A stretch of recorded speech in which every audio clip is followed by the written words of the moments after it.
Assalamualaikum warahmatullahi wabarakatuh. Waalaikumsalam warahmatullahi wabarakatuh. Halo pemirsa Kakak Media dimanapun dan kapanpun berada. Program kajian kembali hadir bersama saya Aprilia Afiatul Mukarramah.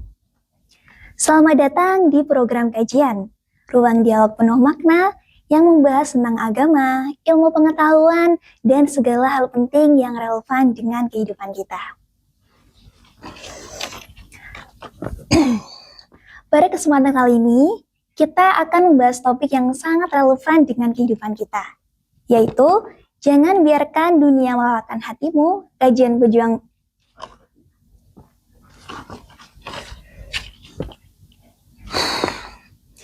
Pada kesempatan kali ini, kita akan membahas topik yang sangat dekat dengan kehidupan kita, yaitu jangan biarkan dunia melelahkan hatimu, kajian penyejuk jiwa untuk para pejuang rupiah.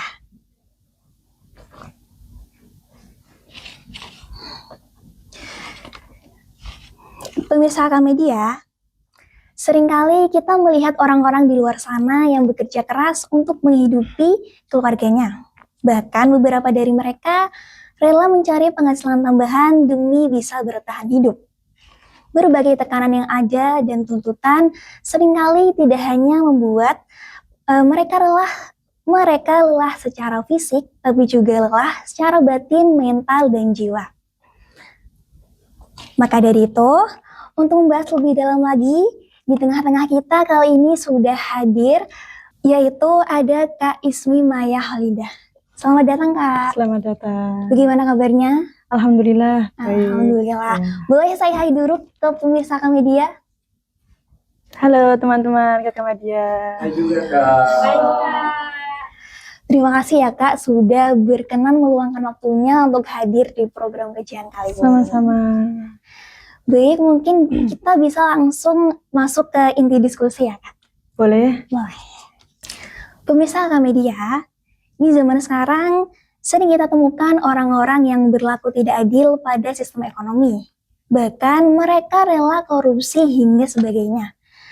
Di sini mungkin bisa dijelaskan Kak, bagaimana cara menjaga keberkahan rezeki di tengah sistem ekonomi yang berlaku tidak adil dan seringkali menguras energi batin. Oke. Ini soal pertama ya? Iya, betul. Oke. Sebenarnya konteks keberkahan rezeki yang menjadi pertanyaan saat ini dan relevan dengan kehidupan saat ini ya mungkin ya. Sebelum saya menjawab pertanyaan pada nomor satu ini, saya jelaskan dulu arti kata berkah di sini, yaitu ada satu kata berkah yang memiliki arti ziyadatul khair, yang mana memiliki arti bertambahnya kebaikan. Dalam sebuah konteks berkah, apapun yang kita lakukan itu akan bertambah kebaikannya. Baik itu dalam melakukan apapun itu, bekerja, terus beribadah, maka yang ia lakukan itu akan tumbuh rasa kebaikannya. Kalau kehidupan sudah ada berkah, maka kehidupan itu juga akan bertambah juga kebaikannya. Dalam konteks rezeki juga sama, yang kita ketahui ketika rezeki itu berkah, maka di dalam rezeki itu akan ada kebaikan-kebaikan di dalamnya. Seperti halnya cara memperoleh rezekinya dengan cara yang halal, cara kita mengolah rezeki tersebut dengan cara yang halal, dan juga cara kita mengeluarkan rezeki tersebut juga dengan cara yang halal. Jadi kebaikan-kebaikan tersebut tidak lepas dari rezeki yang ada pada orang tersebut. Kemudian pertanyaan dari Mbak April, bagaimana cara kita menjaga keberkahan rezeki tersebut? Ada tiga trik mungkin ya yang bisa saya berikan ketika menjaga keberkahan rezeki. Yang pertama, kita menjaga bagaimana agar rezeki yang kita peroleh itu berasal dari cara yang halal. Jadi kita pastikan kita memperolehnya dengan cara yang halal, dengan cara yang sesuai dengan syariat Islam, dan dengan cara yang memang tidak sampai merugikan orang lain. Mungkin penghasilan yang kita peroleh itu tidak sebesar yang kita harapkan, tidak sebesar orang lain yang ada di luar sana, tetapi hati yang ada dalam diri kita itu lebih tenang dengan penghasilan tersebut. Untuk cara yang kedua, cara menjaga keberkahan rezeki yang nomor dua, itu ada kalanya menjaga integritas dalam sebuah pekerjaan. Maksudnya gimana? Ketika kita bekerja, itu jangan sampai ada unsur curang, apalagi manipulatif maupun tidak menghalalkan segala cara dalam keuntungan. Jadi kalau kita bekerja, lakukan pekerjaan itu dengan cara yang baik dan tidak sampai melanggar syariat pula. Jangan sampai pekerjaan kita sudah halal nih, bekerja jual beli, tapi kita di dalamnya membohongi orang, semisal timbangannya nggak sesuai dengan takaran atau harganya juga tidak masuk akal. Itu yang terjadi, jual belinya halal, tapi rezeki yang kita peroleh malah menjadi haram, maka keberkahan itu juga akan hilang dalam rezeki orang tersebut. Dan yang terakhir, ada kalanya memperbanyak syukur dan berbagi. Di sini saya punya satu ayat dalam Quran Surat Al-Baqarah ayat 276 yang berbunyi, Yamhullahu riba wa yurbis shadaqat. Allah akan menghilangkan harta yang berasal dari riba dan akan menyuburkan harta yang berasal dari sedekah. Jadi di sini maksudnya ketika kita sedekah, maka secara tidak langsung harta yang kita dapatkan atau yang kita miliki itu akan bertambah tanpa kita ketahui secara langsung. Tapi harta yang kita peroleh dari riba atau dari kecurangan atau dari anggap saja sistem ekonomi sekarang yang tidak baik-baik saja mungkin ya, itu mungkin bisa jadi harta itu juga oleh Allah akan dimusnahkan secara tidak langsung dan mungkin tanpa kita sadari itu akan terjadi pada seseorang tersebut. Bisa jadi harta itu kan tidak melulu tentang nominal ya. Iya, betul. Bisa jadi kesehatannya akan diuji atau nanti mungkin keluarganya juga tiba-tiba banyak masalah, itu juga akan keberkahan rezeki juga akan hilang. Nah, di situ pada cara yang ketiga ini, cara menjaga yang ketiga ini, banyak sekali orang yang penghasilannya bertambah, tetapi rasa cukupnya atau rasa cukup yang ada pada dirinya ini sangat sedikit sekali. Tetapi orang yang sebaliknya, orang yang penghasilannya biasa saja, yang mungkin dia sudah cukup untuk dirinya saja, tetapi hidupnya akan terasa lebih tenang karena dia akan tumbuh rasa cukup dalam dirinya dan keberkahan juga akan mendatangi pada orang tersebut. Begitu kalau dari saya cara menjaga keberkahan rezeki. Wah, Masya Allah sekali ya penjelasan yang sangat jelas dari Kak Maya. Dari sini kita tahu bahwa cara menjaga keberkahan rezeki itu bukan, yaitu bagaimana tentang cara mendapatkannya ya Kak. Mendapatkannya dengan baik agar rezeki itu berkah. Dan juga tidak lupa bagaimana cara mensyukurinya supaya rezeki itu juga tentu akan bertambah. Seperti itu.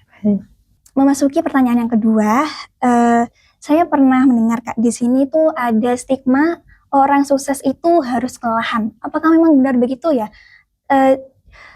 Kita juga pernah melihat bahwa ada orang-orang itu yang seringkali dihantui rasa takut bahkan sebelum mereka berusaha mencoba mencari rezeki itu. Nah, kira-kira bagaimana ya Kak cara menyikapi rasa takut miskin itu tanpa membuat hati kita lelah sebelum mencoba? Rasa takut miskin ya? Iya. Jadi dia itu belum mencoba tapi sudah dihantui rasa takut. Gitu. Oke. Kalau bahasa singkatnya mungkin bahasa yang terkenal saat ini insecure mungkin ya. Iya, betul. Jadi dia belum mencoba, dia belum melangkah untuk melakukan suatu usaha tapi dia sudah merasa insecure, merasa gagal. Iya. Jadi kalau saya sendiri mungkin ada beberapa jawaban dari pertanyaan tersebut. Sebenarnya kerja keras yang kita lakukan itu adalah bentuk dari sebuah ikhtiar. Ketakutan berlebihan yang kita rasakan atau yang menghantui kita justru malah menjadikan beban psikologis yang mana itu akan menguras energi maupun waktu sebelum kita melangkah. Kadang seseorang itu belum gagal, tetapi dia itu sudah merasa cemas terlebih dahulu. Kemudian dia juga belum memulai usaha nih. Dia ingin melakukan memulai usaha, semisal usaha online atau apa, tapi yang ada dia sudah membayangkan kebangkrutan pada dirinya, padahal itu dia belum melakukan usaha tersebut. Dan yang terakhir nih ada yang lebih lucu lagi. Dia belum melamar pekerjaan, tetapi sudah merasa takut untuk ditolak dalam pekerjaan tersebut. Padahal dia belum melangkah sama sekali. Yang ada dia hanya dihantui rasa takut sampai berlebihan. Yang perlu ditanamkan dalam sebuah pikiran atau mindset, kita itu harus memiliki bekal yang namanya berani. Berani di sini bukan hanya berani untuk melangkah, tapi berani untuk gagal. Karena kalau kita sudah punya bekal itu, yang ada pada diri kita, kita akan hilang rasa cemas tersebut. Karena kita sudah punya rasa, oh aku harus berani melakukan suatu hal karena gagal itu nggak apa-apa gitu. Kalau dari aku sendiri. Kemudian yang perlu ditanamkan adalah bahwa nilai dari seseorang tidak ditentukan oleh jumlah nominal yang dimiliki. Jika kesuksesan hanya diukur dari kelelahan dan angka dalam rekening, maka banyak sekali orang akan terlihat berhasil di luar tetapi rapuh di dalam. Karena dia hanya memiliki uang nih, tapi hatinya gimana? Hatinya akan tidak tenang atau dia merasa capek saja yang dimiliki. Dia merasa capek, uangnya ada nih, tapi hatinya capek banget. Padahal yang kita butuhkan itu bagaimana nominal juga terpenuhi, tapi hatinya juga nggak sampai yang capek gitu ya. Kemudian kalau kalau trik dari saya untuk menghadapi kecemasan tersebut, tetaplah bekerja dengan sungguh-sungguh, jangan menjadikan rasa takut yang berlebihan itu sebagai bahan bakar gitu. Karena kita ini ibaratnya mesin ya, kalau seseorang itu diisi bahan bakar dalam kecemasan, maka yang ada hasilnya akan merasa gagal terus karena dia akan insecure, dia nggak akan bisa melangkah karena bahan bakar yang ada dalam dirinya hanya kecemasan dan ketakutan. Karena orang yang digerakkan oleh ketakutan yang berlebihan, biasanya dia akan cenderung cepat lelah karena dia aja belum melangkah, dia hanya melihat orang lain. Orang ini kok bisa sukses ya, orang ini kok bisa kaya, orang ini kok bisa kayak gini, bla bla bla, tapi dia nggak melangkah. Capek nggak kalau kayak gitu? Iya, Kalau saya bayangkan capek sekali, dia nggak melangkah, tapi dia hanya membayangkan dan hanya takut saja. Kemudian sedangkan orang yang dalam dirinya digerakkan oleh tujuan hidup, maka hidup akan lebih tahan menghadapi sebuah proses. Dari sini kita paham ya sebenarnya Kak, bahwa cara kita itu harus pandai-pandai belajar untuk mengesampingkan rasa takut ya Kak, sebelum mencoba, dan terus optimis agar kita bisa berani melangkah dan bisa mendapatkan hasil yang kita inginkan. Betul sekali. Karena kan lebih baik kita gagal tapi kita mencoba, tapi kita nggak mencoba nggak dapat apa-apa. Iya, betul banget. Nah, tadi kan setelah kita memahami bagaimana cara menjaga berkah rezeki dan cara menyikapi rasa takut miskin, tentu muncul pertanyaan di benak kita nih. Kira-kira apa ya Kak? Rutinitas atau amalan atau rutinitas 5 menit yang bisa kita lakukan di tengah kesibukan aktivitas tanpa membuat hati kita ini tumpul terhadap dunia. 5 menit ya ini? Iya. Oke. Kalau ada waktu nih, dalam satu hari kan 24 jam ya. Iya. Kita sisihkan waktu untuk 5 menit itu sebenarnya kalau dibuat scroll itu sangat cepat sekali ya. Tapi kalau kita buat untuk hal yang manfaat, 5 menit itu sangat berarti banget. Kalau saya dikasih waktu 5 menit nih dalam waktu satu hari, sisahkan waktu 5 menit itu untuk yang pertama nih, 1 menit pertama saya berhenti dulu untuk melakukan kegiatan apapun. Jadi saya refleksikan, saya berhenti untuk tidak melakukan hal apapun, dan saya mencoba untuk tarik nafas, tenang, dan saya hilangkan 1 menit pertama itu untuk melupakan yang sudah saya lakukan. Kemudian 1 menit yang kedua, saya mencoba untuk istighfar dan juga evaluasi diri. Dari sini kalau bahasa singkatnya mungkin introspeksi diri ya. Jadi kita itu sebenarnya dalam satu hari, kalau bisa itu dalam satu hari itu kita perlu waktu untuk introspeksi diri. Apa yang sudah kita lakukan nih, apa yang dari bangun tidur sampai tidur lagi itu kita sudah melakukan apa saja. Sudah manfaatkah kita untuk orang lain atau malah kita merugikan orang lain? kita perlu untuk introspeksi itu. Kalau mungkin dalam kuliahan ya, tugas apa saja yang sudah saya lakukan, sudah selesaikah tugas yang sudah saya lakukan, apakah hanya dalam waktu 1 hari itu saya hanya scroll saja gitu. Itu introspeksi diri sangat penting sekali. Untuk waktu 1 menit yang ketiga, perlu untuk bersyukur atas sesuatu yang sudah Allah berikan pada hari itu. Karena kalau sudah kita refleksi, kita sudah introspeksi, itu sudah pasti akan ada rasa bersyukur. Karena apa? Kalau kita belum introspeksi terlebih dahulu, bersyukur ini sangat susah sekali. Jadi kayak seperti simple ya, hidup itu harus bersyukur, tapi tanpa kita sadari kita itu sebenarnya susah untuk menerapkan rasa bersyukur. Kalau tidak diimbangi dengan introspeksi diri, apa yang sudah Allah berikan, maka bersyukur itu juga akan susah. Tapi kalau kita awali dengan introspeksi diri, itu akan mengikuti rasa bersyukur. Oh, aku sudah diberikan Allah kesehatan nih, sampai bisa kuliah 1 hari full ini, saya bisa menyelesaikan tugas 1 hari full ini, gitu. Jadi bersyukur itu juga akan mengiringi ketika kita sudah introspeksi diri. Dan yang keempat, kita berdoa, karena hakikatnya kalau kita mendoakan orang lain, kita juga mendoakan untuk diri sendiri. Dan untuk 5 menit yang terakhir, apa yang sudah kita lakukan itu tadi diluruskan niatnya, karena hakikatnya pekerjaan yang sudah dilakukan adalah bagian dari ibadah dan pengabdian. Karena kalau kita niatnya pun salah, maka yang ada hanya capek dan ngeluh, sambat saja. Tapi kalau niatnya sudah benar nih, misal ada bapak-bapak yang sudah tua, kayak fisiknya sudah lemah, tapi bapak itu nggak pernah merasakan capek. Karena apa? Niatnya memang untuk mencari nafkah, mencari rezeki untuk anak-anaknya. Maka niat yang bagus itu juga sangat penting dalam sebuah pekerjaan. Jadi meluruskan niat merupakan cara 5 menit yang terakhir agar kita juga dalam sebuah bekerja atau dalam sebuah pekerjaan itu nggak merasa yang namanya hanya capek fisik, tapi batinnya juga terpenuhi. Masya Allah ya, itu adalah penjelasan dari Kak Mia tadi bahwa waktu luang kita 5 menit itu bisa kita isi dengan refleksi diri ya Kak, introspeksi, kemudian bersyukur, memperbanyak bersyukur, dan yang terakhir adalah meluruskan niat ya Kak. Betul. Supaya kita tahu apa yang mau kita lakukan setelah ini.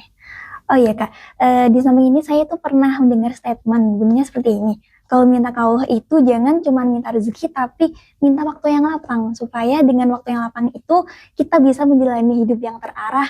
Mana waktu kita yang kita bagi untuk bekerja, mana kita yang kita bagi untuk istirahat dan melakukan amal. Betul banget. Betul seperti itu, Kak. Betul. Karena yang kita tahu kalau hanya minta rezeki, tapi waktunya pun nggak ada, sama saja kan? Iya. Jadi waktu juga sangat penting untuk minta. Kalau ada doa lagi itu, kita itu kalau doa jangan hanya panjang umur, tapi minta umurnya itu barokah. Karena kalau hanya panjang saja, tapi di situ nggak ada kemanfaatan, sama saja. Jadi kalau minta itu, minta umur yang panjang dan barokah. Karena biar apa yang hari-hari yang kita lakukan itu juga akan menambah kebaikan juga. Sama dengan doa yang dari Mbak April tadi. Baik, alhamdulillah pemirsa Media, tidak terasa kita sudah di penghujung program. Namun sebelum kita akhiri program kali ini, saya ingin meminta kesan dan harapan dari Mbak Maya untuk pemirsa Media yang ada di sini maupun yang melihat via online, terutama bagi mereka yang sedang berjuang di sistem ekonomi. Oh baik, ini buat teman-teman pejuang ekonomi yang dari mahasiswa mungkin ya, kalau yang dekat dengan lingkungan kita, yang memang dia merasa kehidupan di kuliah itu sangat butuh sekali dengan dibantu dengan usaha dia untuk berjuang. Semisal orang tuanya kurang bisa mencukupi, jadi dia itu harus punya waktu lebih untuk bekerja. Mungkin yang bisa saya berikan pesannya, jangan sampai kita itu sibuk dengan mencari nafkah hingga lupa mencari makna. Karena yang kita cari bukan hanya nafkah, tapi makna dari sebuah nafkah itu. Kalau kita hanya mencari nafkah saja, yang ada hanya uang yang datang. Tapi kalau kita mencari makna, ada sebuah keberkahan nggak dalam uang tersebut. Jadi kalau bisa nafkah itu juga perlu kita cari, tapi makna dari sebuah nafkah itu juga perlu kita cari juga. Kemudian kita membutuhkan uang itu kita butuhkan dalam sebuah hidup ya. Kita belajar, kita beribadah pun juga butuh uang lah. Dan juga ketika berinteraksi dengan orang lain itu juga membutuhkan sebuah nominal. Tapi yang perlu kita ketahui, uang itu hanya sebuah alat untuk interaksi, alat untuk melakukan sebuah transaksi, baik itu berupa jual beli maupun jasa-jasa yang lain, semua juga butuh uang ya. Tapi yang perlu kita tahu, yang perlu kita ingat juga, uang itu hanya sebuah alat, bukan tujuan akhir dari sebuah kehidupan.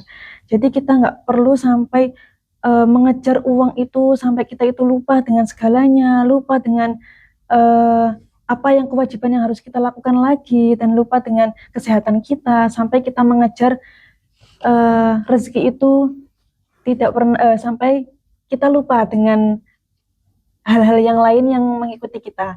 Padahal uang itu hanya sebuah alat. Alat itu juga bisa dicari dengan cara yang mungkin dengan cara yang lain, ya harus bekerja, mungkin dengan cara kita menumbuhkan hubungan dengan Allah juga bisa nanti menambah rezeki juga gitu. Jadi usaha antara dunia dan akhirat juga harus kita imbangi.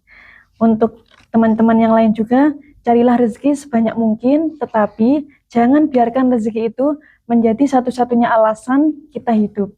Karena ketika hati kita tetap dekat dengan Allah, perjuangan mencari rupiah tidak akan terasa sebagai beban semata, melainkan bagian dari perjalanan menuju keberkahan. Jadi, usaha mencari rezeki imbangi dengan usaha mendekati kepada orang yang kepada Allah yang Maha memberikan rezeki, yang mana Allah sendiri itu sangat kaya sekali. Jadi nggak usah bingung mencari rezekinya sampai lelah, sampai kesakitan, sampai apa. Allah aja kaya loh. Jadi masa kita aja minta kepada Allah yang kaya nggak dikasih. Usaha itu penting, tapi jangan lupa sama Allah yang memberikan rezeki gitu. Nah, itu teman-teman pesan dan harapan dari Kak Maya. Alhamdulillah, luar biasa sekali dialog kita pada hari ini. Saya ucapkan terima kasih sebanyak-banyaknya kepada Kak Maya Sama-sama. yang sudah berkenan membagikan ilmu pada kita hari ini. Pemirsa Kakak Media, dari kajian hari ini kita belajar bahwa mencari rezeki itu memang bagian dari kehidupan. Karena rezeki yang baik itu lahir dari ikhtiar yang baik, rasa syukur, serta keyakinan pada Allah SWT adalah sebaik-baiknya pemberi kecukupan.